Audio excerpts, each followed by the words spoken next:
But you have a bit of a balance depending on how fast you are. If we remember Lewis Hamilton a couple of years ago, Mercedes thought they were very quick, so they went for a high downforce setup, and they qualified at the front, and then I can't remember what happened. But Lewis had ended up back in the pack, and this was when Gasly won the race. Oh my God, and I think it was Gasly, I can't remember. But either way, Lewis couldn't overtake anybody because they had too much downforce because they expected to be at the front. So this might be an interesting one for Verstappen and Red Bull. Okay, he's probably going to qualify on pole. But if something does happen, he ends up back in the pack. If they've gone for that high downforce option, it's going to be very, very difficult for him to come through. Hello and welcome back to the On Track GP podcast, where of course I am joined as always by the man who has more interesting stories than a goat that's been into space. It's Richard Bradley. How are you? Yeah, not bad, mate. I'm recovering from seeing McFly last night at the Silverstone Festival. Yeah, which is like a bit of a part. I think people forget how many good songs McFly has. I honestly, I never liked McFly before I saw them yesterday, and they were really, really good. I'm quite jealous, actually. Yeah, they were probably in the top 5 bands I've ever seen. Wow. I'm not even joking there. Silverstone's amazing because they always put on such a show alongside their events, don't they? Yeah, they're doing it this year. Obviously, we've already spoken about the Grand Prix ones, but MotoGP, they had like Razorlight, Chase and Status. This weekend, crazy. They had Sugar Babes, McFly, Rick Astley, ABC. Rick Astley, let's go. Well, good. But you're here. You're focused. You're ready to go. Ready to go. No hangover? No hangover. Surprisingly, it wasn't like post F1 weekend. That was a struggle. that podcast you were sleeping. But look, we're going to get into it. We're going to get into the Dutch Grand Prix. I mean, for me, that is probably the race of the season. I thought it was an excellent race, and going into Zandvoort, it's quite a small circuit, and overtaking is not that possible. But obviously, throw in a bit of weather, a couple of stories, with drivers like Liam Lawson and all of that, and yeah, we had a great race. Well, the racing gods, the weather gods and the racing gods, they merged together and gave us something absolutely beautiful. And as you say, it was. The weather just completely made that race so fascinating. It was just, even though we had a quite a long red flag, which we'll talk a bit about actually, because I want your opinion on something with that later. But apart from that little sort of gap, half an hour or 40 minutes where we weren't racing, it was non-stop action. Absolutely. It was so good. Absolutely. And, and also the other thing, which I was fairly amazed at, was obviously you actually see it on TV, how tight the Zandvoort pit lane is. It's by far the smallest pit lane in the season. And obviously having to do all those pit stops. Red Bull did 8 stops yesterday. And, and to think nothing actually went wrong, it's kudos to the teams in that situation. Yeah. Well, actually, let's start there. Let's start with that, because that very thin pit lane may well have been a factor well, let me take you back. All right, the race starts, here we go, and bang! I've never seen, it's like someone poured a giant bucket over the track. It just started chucking it down, and all the drivers, almost everybody's on softs. I think maybe just Lewis Hamilton was on mediums. Everyone's on slicks. And in that much rain, forget it, right? It's impossible to drive. Absolutely. It's literally impossible. It gets to the point where you can't even drive the car in a straight line eventually. So the ones...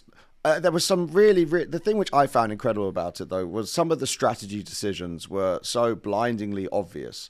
And then you saw some of the mistakes that Mercedes made. Okay, Williams braved it out, and it worked quite well in the end for Albon and stuff. But it was amazing how, the people would think it was critical thinking at its best. I mean, we all laugh at Ferrari because of the Charles Leclerc thing. He probably only made that call 3-4 seconds before, and obviously the tyres are in blankets and they're at the back of the garage. No one's expecting it, and Ferrari weren't the only ones who didn't have the tyres ready. But the thing is, had Ferrari stayed out, and they would have lost way more than they lost having to get the tyres ready. Oh man, 100%. I mean, you saw the amount of time that. This is, a kudos to Red Bull and particularly to Perez. He went, get me on that intermediate as soon as possible. And the amount of time, I mean, there was a point where he was like 14, 15 seconds ahead of Zhou in second place. It was unbelievable how much time he was making up. And yet we saw the likes of McLaren and Mercedes. And I'm going to come back to the pit lane in a minute. You'll see this will all come round. But Mercedes and McLaren decided to go, no, we're going to brave it and stay out and go long. And I just can't get my head around it why you would do that. Yeah, I mean, you either have to go one extreme or the other. So Williams braved it out completely and decided not to make the stop at all with Albon, and Albon in the end started to get some rewards for it. Was the wrong decision if you actually look at the time he lost, but they went one direction. Whereas Mercedes and, especially, they just kind of went, and then they bailed on the gamble that they were taking, so they were going to be screwed either way. Yeah, 100%. It was disastrous. One of the things I thought was like, so we had the first section of people come in, maybe 6 or 7 cars. Perez leading the way, particularly with that. The other guys stayed out and did another lap, and then let's go to Max, for example. Next went, right, get me on the intermediate. So lap 1, people get in, put the intermediates on. Second lap, pretty much everybody else goes, right, come on, let's do it. The thing with the small pit lane is maybe there's an element of, right, we know we might get caught not being able to come out because the pit lane's so small. It's not one of the pit lanes where you can drive 2 cars next to each other. It's so tight. Is there an element of like maybe traffic, people being, well, right, let's have 1 car in and then wait for the traffic to go? You do think about that. The other thing with Zandvoort as well is it's quite a short lap. So, and obviously the pit lane itself is very, very small. So the actual delta that you lose in the pit lane versus a pit lane at, say, Monza, where the next race is actually very, very small. Yeah. So people would be actually more tempted to box than not. But obviously, when the rain comes down like that, I was amazed that we didn't have more accidents in that first phase of the race. Yeah, I mean, everyone, pretty much everyone pitted within 2 or 3 laps. Yeah. I mean, you touched on it briefly.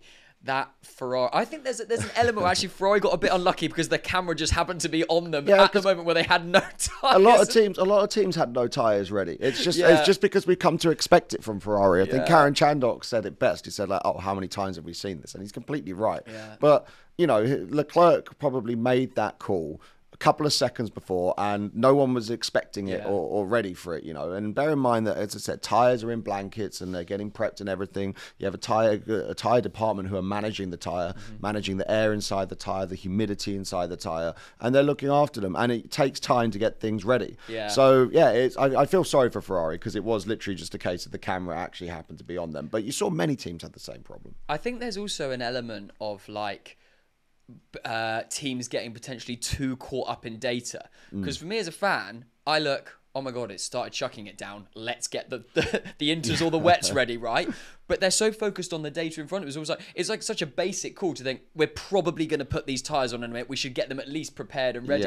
But it's like they sort of think, oh my god, he's here, where are the tyres? It's almost like they overcomplicate things too much by relying on their systems, and sometimes you just need to remember that probably your biggest aid is your eyes, and you probably need to just go like that. And I mean, I had a race in Austin in the World Endurance Championship in 2014, and I was leading, and I said to my engineer on the radio, there was this huge black cloud. I mean, it was monumental, and I said, guys, make sure that the inters and wets are ready and be prepared to change the strategy.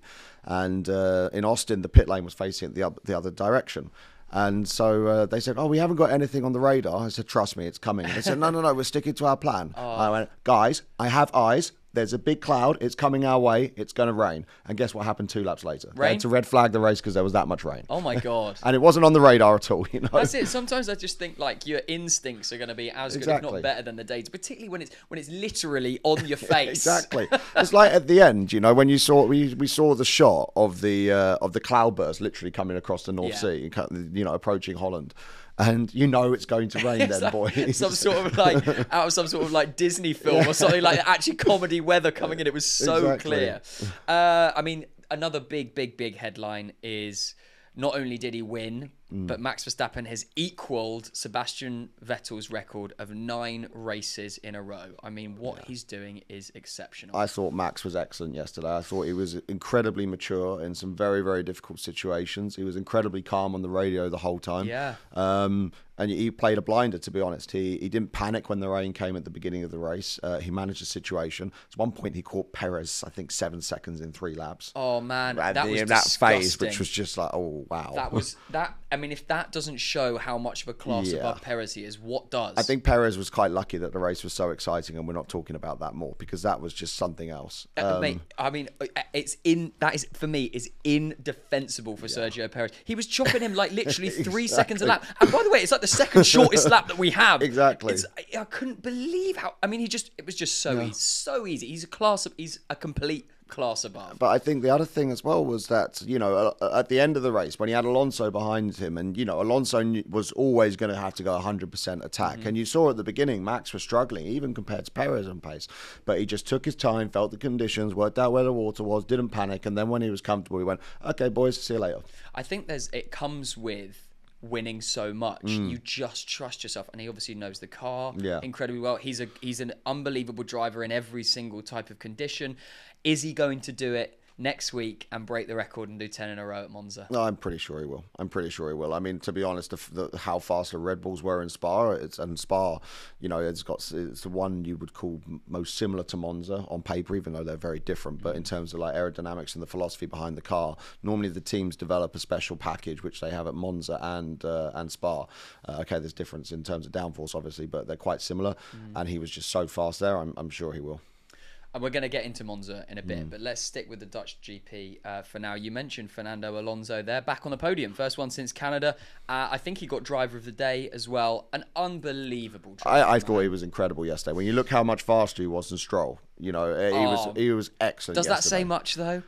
Well, when it's when it's that much faster, I mean, it wasn't like a little bit; it was monumentally faster. It was his racecraft for me as well. Everything. That was so good. And like they say that, like, as you get older, it's the reactions that go. It didn't seem like that. He's getting better. I thought the dude's 43 now. Like, do you know what I thought was incredibly clever about Alonso was on the restart at the end of the race, it looked like Max had got the big jump on him at the safety car. But what Alonso did was he just went slow into the penultimate corner so that he got a fast exit. Yeah. So he actually played a blinder there, and all of a sudden he actually got a decent run into Verstappen into turn one. I thought, he's going to have a go here. 100%. And it's all of that, the knowledge of driving for how many years has he been driving? 20?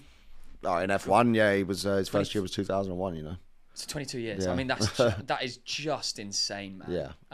And really good to see. Yeah. But very, very quickly on Lance Stroll, how much longer can they keep him realistically? I think I saw something saying he wanted to go play tennis the other day. Matisse and Abby were talking about that last week on this. I mean, go. Good luck. Go and enjoy. It's a tricky one, to be honest, but I think he's up against one of the really all-time great considerations. He's actually being shown up a little bit. And to be honest, you do have to wonder how much longer they're going to put up with it, because for me, put Albon in that seat. Yeah, exactly. Imagine Albon in that Aston Martin. Exactly. Oh. And there's many others as well who are showing it, and it's not like we've seen the occasional sign of brilliance this year. It's just been nothing. Yeah. As I said, we ignore the very start of the season, because to do what he did in Bahrain with that injury and no prep and everything is obviously very good. But since then, there's just been nothing. And Alonso, every time, always feel Alonso's getting the absolute maximum out of that car. Every single race. Totally agree. Let's have a little talk about my boys, Ferrari.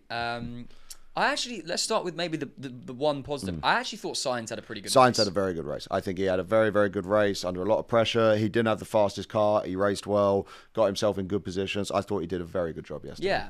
And to finish up, I think he finished up in 5th after Perez dropped. Yeah, Perez dropped to 4th and he finished in 5th. It's decent. I actually think that's like... He didn't have the fastest car, definitely not. Nowhere near. I thought he did an excellent job yesterday. What is going on with Charles Leclerc? Yeah, I mean, obviously it's difficult when you actually have so much damage that they have to retire the car. I mean, I when the TV showed that Liam Lawson was catching and passing him, wow, Liam must have thought all of his Christmases had come at once, right? But obviously when you got that much damage that it's affecting you, then you can't really look too much into that race, because we don't know when it started and when it happened, but it wasn't a good weekend. And we're starting to get the rumblings now that Charles Leclerc, or rumours that Charles Leclerc is starting to get frustrated at Ferrari. Now, all of his press things, he's saying, no, I'm happy to be here. I want to win a championship with Ferrari, but he's not answering questions about contracts and that kind of thing. And for me, I actually wouldn't blame him if he started to have the conversations and look to go elsewhere. It would break my heart but I wouldn't blame him. No, you can't really. I mean, at the end of the day, he's not really a rookie anymore. He's quite an experienced Formula One driver, and his street credibility in the paddock is very, very high. There's a lot of people who would seriously consider Leclerc. What if Hamilton retires? Mercedes for sure would have a conversation with him. And then Aston Martin with the Stroll situation. All of a sudden you look at a lineup of Alonso and Stroll, and that's extremely exciting. Yeah. So I don't really blame him, but also, I was watching qualifying with some other people involved in motorsport at the weekend, and he has a lot of shunts. Yeah. And he has a lot of I shunts. agree. It's not. And he makes a lot of mistakes. It's not all down to Ferrari. I mean, he does a lot of stuff is on him basically. There's an element, I think, that he is driving the car. I think he's driving that car like has the potential of a Red Bull. Yeah. And pushing it too far. And it's not as good under braking. It's not as quick in a straight line. The DRS doesn't work as well. The downforce isn't as strong. And therefore, by pushing that car too far is where the errors are starting to creep in. Starting to overdrive, basically. He's whereas if you look at what Sainz did yesterday, a very, very mature drive, very calm, collected, all the right decisions, and he definitely finished higher than that car deserved to finish. Yeah, that's an interesting 100%. point. Very, very interesting point. And look, because it was difficult. We saw, particularly the ones that jumped to mind are Zhou's big crash and Sargent's big crash that actually ended up DNFing. But yes, oh my God, I think it was at turn one where like Perez, Yuki, Bottas, Hamilton, Zhou as well. I think that's where Sargent went. Oh, maybe Sargent was at 7 actually. But like everyone was just going off in the space of like 3 minutes there. And I tell you, I genuinely believe that Perez had a very, very high sense of IQ when that was happening. I agree. Because honestly, I've had it before. When back when I was in the stages where I had to pay for my own damage, you do when you're going towards a barrier. It's pretty bad to say, but you do think, or at least I did. I thought, okay, well, if I know I'm going to have a crash, I try and put the car in the cheapest way possible. Yeah, if that makes sense. So you don't, do the engine or the gearbox or something like that. And you could see Perez heading towards that wall. And you could see all of a sudden he just had a quick flick to get the car rotated. And the fact that he was back on it so quickly, I'm sure that he was thinking about that. So to be honest, that was some amazing thinking by Perez, because he probably lost 2 seconds, 3 seconds. Yeah. That was incredible. Yeah, ultimately wasn't his race in the end. And he nearly had a monumental accident with the in the pit lane. I mean, okay, I know it was just a glancing blow, but had he hit that with some more force and then gone into the pit lane, that narrow pit lane with all those people, that could have been awful. Yeah, you're right. You're absolutely right.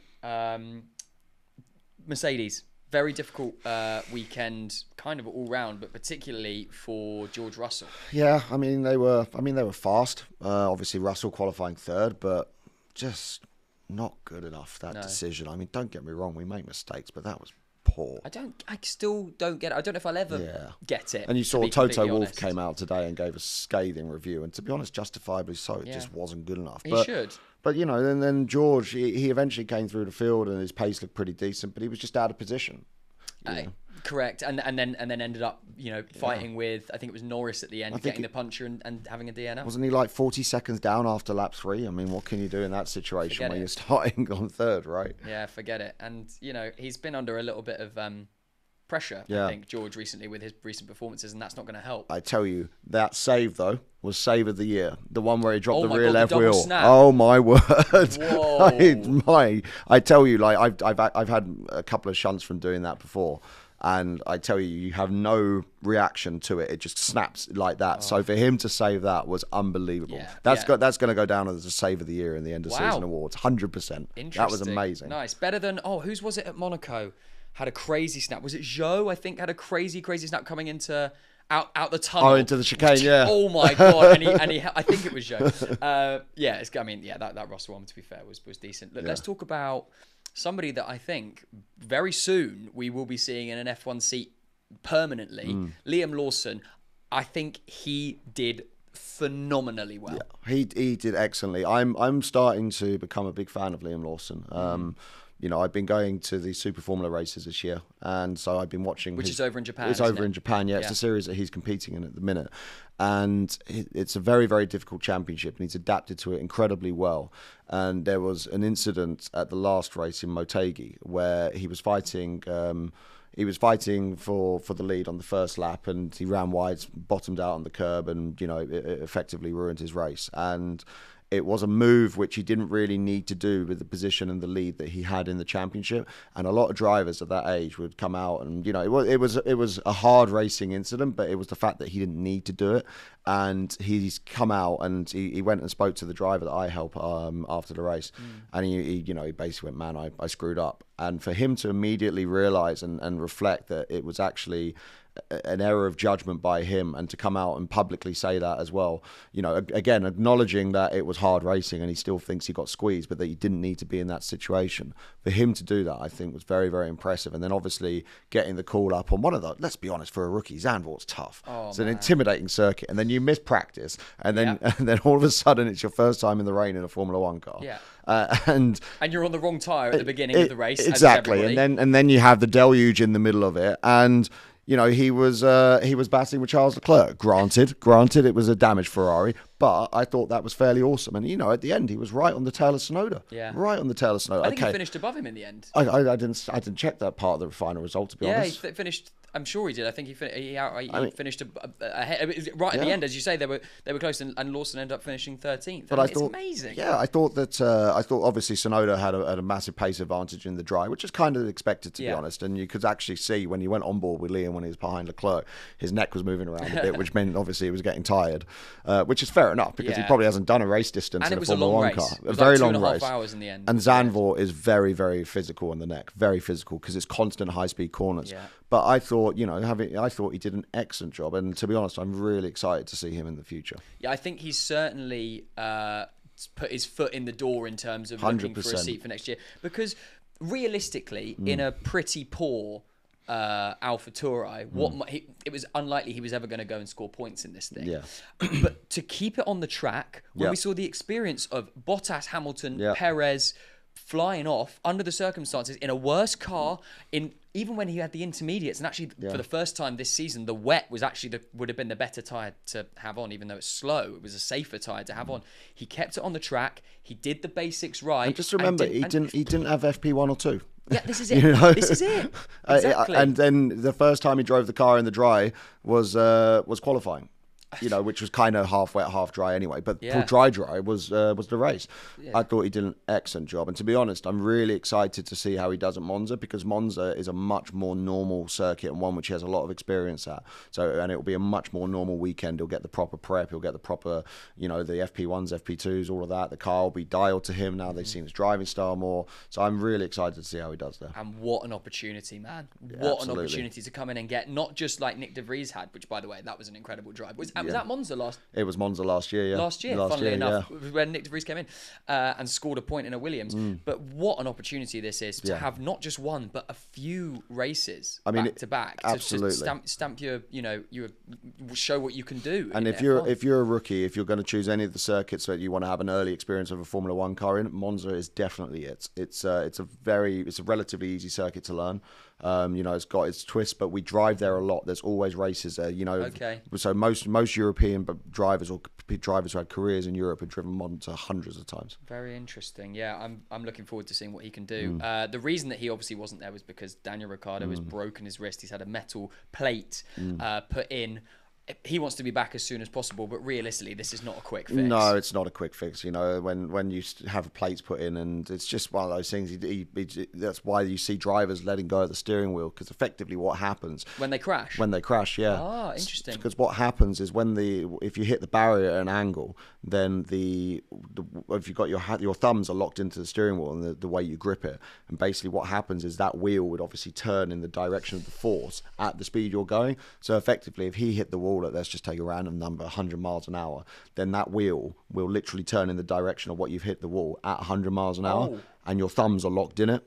And that's what, so that's why you very often, you saw it with Zhou when he was going towards the barrier, he let go of the steering wheel. Interesting. And that's the training. You're literally trained to do that. It's completely counterintuitive, but you literally, to be honest, when I had a brake failure at turn 1 at Portimao at 190 odd miles an hour a few years ago, and I just closed my eyes and went like this and just waited. You just wait for the bang, So we have a little, which is kind of going to be slightly difficult now, but we have a little friendly gentleman's bet on about Daniel Ricciardo and Yuki Tsunoda. Who do we think, since he came in, is going to do better? But now that's kind of have to be put to the side. Suspended, I think, is the right word. Put on hold, on the back burner. But let me put it to you now. Liam Lawson, from this moment on, that as long as he's in, or Yuki Tsunoda, who's going to finish better? Tsunoda. You think Tsunoda will do it? Yeah. I think it's... Liam's main priority this year was and still is the Super Formula Championship. I think that there will be no pressure on him because he's not expected to he wasn't expecting to be in this position. I think people understand that, so his prep one isn't as intensive as it could have been. Obviously, it's Formula One; you have to perform all the time. And he's got a great opportunity. But I think that there will be very much a learning thing with this, especially if he ends up going to places like Singapore. Singapore is unbelievably tough for a rookie. I think Singapore could be, and maybe this is my next question for you. I'll rephrase it. Where is the race, if Red Bull don't win every race this year, where is the race for you that they don't win? So for me, it would be Singapore, simply because you don't know what you're going to get there. I mean, the other thing with Singapore, which is very, very strange, and I'm amazed at this. I actually lived in Singapore for 2 years, and I, when I was in Formula BMW, I did the support race to Formula One in Singapore. Oh, cool. And when it rains in Singapore, which is a lot, you've never seen rain like it. It's monsoon absolute style, absolute monsoon for like 30 minutes, and then it's dry 30 minutes later. It's unbelievable. And we had the Malaysian Grand Prix, and we've seen lots of rain like that at the Malaysian Grand Prix, but we haven't actually seen it at Singapore. And the time of the Singapore Grand Prix, 8 o'clock at night, that's not normally the rain comes between 3 and 7 p.m. Okay. So I'm amazed that we only had one wet Singapore before, and it wasn't that wet. Yeah. So I always feel like we're kind of overdue for a wet race around Singapore. And so I think then, yes, that could be an interesting one where Red Bull could come unstuck. Yeah, interesting. But is your prediction that Max will win every race to the end of the season now? Unless something goes wrong, yeah. It's how can you not say that? I'm pretty sure that Perez will be putting extra effort into Mexico for obvious reasons, and he's probably having more of a focus on that, if anything. But yeah, how can he not? I mean, you saw it yesterday. The guy just blew everyone out of the water, but in a classy way. It was very, very mature, very controlled, and that's a side we're starting to see with Max now. So I think I can't, we've got, apart from really Singapore, probably Suzuka, we've got very normal tracks coming up. You've got Abu Dhabi, Qatar.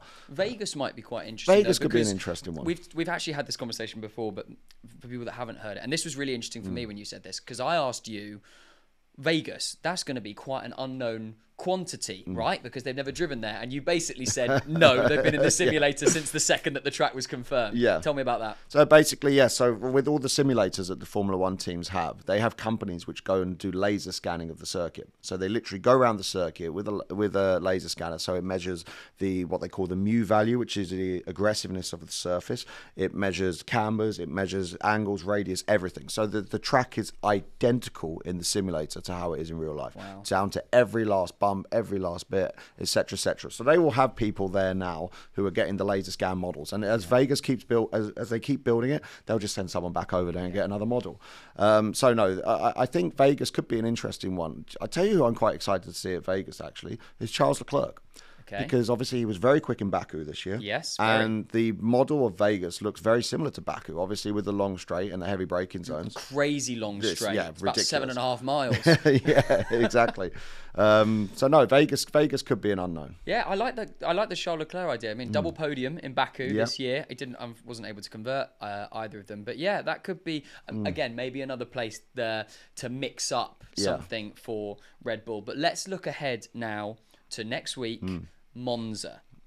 What are your sort of... Well, actually, no. Let's take a step back. You've driven there. Yes. A lot. Yeah.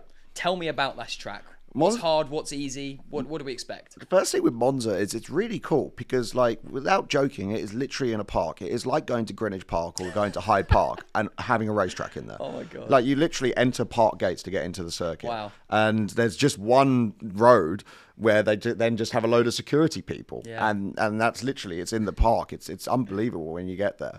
And, this one part of the circuit, they obviously, the park's it's a very big park and it's walled around the outside. And one part of the circuit is literally just next to the road. You know, they've got this concrete wall, which is on the left of the second chicane, and it's literally just next to the road. And the other crazy thing, and this is what I love about the Italians, is we test at Monza all the time because there's no noise restrictions. And so you literally have a park in the middle of suburban Milan, and there's roads and restaurants out there, and we go there with the noisiest cars that we can get, you know, crazy noisy, louder than a jumbo jet taking off. Oh my God. And the Italians just go, yeah, awesome, we love it. Bring it on. Exactly. So no, Monza's really, really cool. It's also, when you walk it, it's you can feel the old school side of it as well. Okay, what do you mean by that? You know, it's very, you know, it feels intimidating. It feels close. The walls are very close. The surface is incredibly old now. It's got. So they haven't redone it. The only part they've resurfaced is the second chicane because the bumps on the braking there were getting really bad. But the rest of it, you know, there's cracks in the surface and there's loads of bumps, especially into Ascari. The bumps are crazy now. And in the prototypes, we run very, very stiff front ends. And there's a big bump on the entry to turn one. We actually have to brake off the racing line, braking for turn one. So it's a very, very old circuit. And it's unbelievably fast. You know, the fastest lap in F1 history is always done at Monza. And I always like Monza because from a racing side, it's very, very easy to race. Now, the other thing which I like about Monza is because it's very low downforce, it means the DRS has less of an effect. But because the straights are so long and the braking zones are so hard, it's actually very, very easy to overtake there. But you have a bit of a balance depending on how fast you are. If we remember Lewis Hamilton a couple of years ago, Mercedes thought they were very quick, so they went for a high downforce setup, and they qualified at the front, and then I can't remember what happened. But Lewis had ended up back in the pack, and this was when Gasly won the race. Oh my God, And I think it was Gasly, I can't remember. But either way, Lewis couldn't overtake anybody because they had too much downforce because they expected to be at the front. Interesting. So this might be an interesting one for Verstappen and Red Bull. Okay, he's probably going to qualify on pole. But if something does happen, he ends up back in the pack. If they've gone for that high downforce option, it's going to be very, very difficult for him to come through. And sometimes cars, or teams, I should say, set up their car for a particular race, and Monza is one of those. Yeah, right? absolutely. Yeah, you have a dedicated aero package. You always run the absolute minimum downforce possible for Monza. You know, it's because you've just got massively long straights, and there's only really, there's not really any high-speed corners per se. There's probably 3 medium-speed corners, and that's it. The rest of it's just straights. Yeah, it's just foot to the floor as quick as you can go. And let's talk some just initial first loose predictions, who we think's going to be successful there. I'll save you some time. Max Verstappen, I'd imagine, will be quite quick. Yeah, Max Verstappen will be quite quick. As I said, very excited to see Liam Lawson there because it's a place that he'll know very, very well, and it's a much more normal circuit, and it's probably one of, if not the easiest circuit on the calendar. In terms of learning, you know, references and stuff like that. So I'm really excited to see that. Again, Alex Albon, he just keeps on blowing us away, doesn't he? You know, I'm really excited to see that. I think McLaren will struggle. I think based on what we saw at Spa, I don't think their low downforce package is the best. Anything about sort of that I'm wearing? Audio listeners, I'm pointing at my Ferrari hat. I mean, they put it, obviously Monza is the most important race of the year for them. Big time. They'll have a particular package for this race. They'll have been thinking about this from the beginning of the season. And they put a lot of effort into Monza. Ferrari always seem to go a little bit better at Monza than they do everywhere else. I don't think they'll be too bad. Again, goes back to that Baku form because there's a lot of similarities between Baku and Monza. But you know, you can't see them doing anything special, can you? Probably P5 and 6 maximum. I agree. I would love to be like, come on, right, let's have it work together, have an amazing quali, you know, qualify one of the cars in the front row and aim to just grab a podium. But my expectations realistically for Ferrari now are so low. I agree. I think a good race for us would be 5th and 6th at a home GP. I mean, come on. Yeah, it's slightly depressing. And who's going to be your sort of who do you think is going to sort of shock everybody and have a particularly good race? Is it, for example, like, because the car is so good, I would say Perez will probably come second, which shouldn't be a shock, but with his current form, it probably is. You know, I'm going to go rogue here. I'm going to say Stroll. Stroll? I'm going to say Stroll, yeah. Whoa. I'm gonna After say all you've said for the last half an hour. Yeah, but yeah, but I've got to say that because again, it's one of the easier circuits, and it's very easy to get used to. And it's very easy to see your teammates' data and to be able to apply it at Monza. Yeah. There's lots of references, there's lots of markers for you to be able to say, oh, okay, I need to brake 10 meters later, I'll do this. So I think Stroll will be quite good there. And again, a circuit, like everybody's done hundreds of laps there. It's actually got a very famous YouTube of Stroll in Monza because he did an absolute barrel roll in between the first chicane and the Curva Grande in Formula 3. I mean, that race was just carnage. Formula 3 around Monza is always carnage. They actually had to abandon the last race because everyone just kept crashing. That's mental. Oh, my God. Okay. Well, look. Very interesting. Man, I'm so excited for Monza. It's always such an Monza. Event. I'm going to eat a lot of pizza and drink a lot of Aperol to celebrate bringing it in. But Richard, thank you as always for your time and your insight. I think we're starting. It was so nice yesterday's Dutch Grand Prix to feel like we had a race. Yes, absolutely. I know Max won, but the racing was just interesting the whole time, and I loved it. I'm going to ask you one last thing. One last thing. And maybe this is a conversation for another day, but very briefly. When we get a red flag, it's my least favourite rule in F1. And this isn't because of yesterday, because the weather was effective yesterday. It was a safety issue. But I hate when we get a red flag in Formula 1 that you are allowed to change your tyre. It feels like a crazy advantage for no reason. I 100% agree with that. Obviously, when it's down to safety and weather related, I think then, because you get a deluge like yesterday, then I think that's perfectly fine. Yes, agree. Safety, cool. Yeah, but when it's like we remember we had it in Monaco a couple of years ago. I can't remember which driver it was, but they had a better strategy. Then all of a sudden you can change your tyres. I really disagree with this. Yeah. I'm not a fan of it at all. You shouldn't be allowed to touch the car. Red flag. It's like oh, the race has stopped, so why are you touching the car? Again, whoa, the only things you should be able to do on that car is, again, if it's only because it's raining, if it's safety related stuff. So for example, wet tires and ride heights. That's it. So I think it has to be. Yeah, I agree. It's like they did yesterday. Actually, to be fair, say right, everybody goes on inters. Yeah, absolutely everybody. It has to be. I just hate the idea that someone's had an amazing strategy, pitted, puts the softs at the perfect time. Here we go, we're about to go, red flag, and now everyone's on the softs, and you think, well, we've lost 4 positions, whatever. It just feels, I completely agree with you. Well, let's hope we don't get that at Monza. But look, as I said, thank you so much for your time. I'm very excited. Also, there's a good chance of rain at Monza as well. Historically, the Italian Grand Prix has been a wet one. Bring it on, man. Let's go. We are On Track GP. Thank you for your time. Don't forget to like and subscribe, and we will see you very soon for some more Formula 1 and motorsport content. We'll see you soon.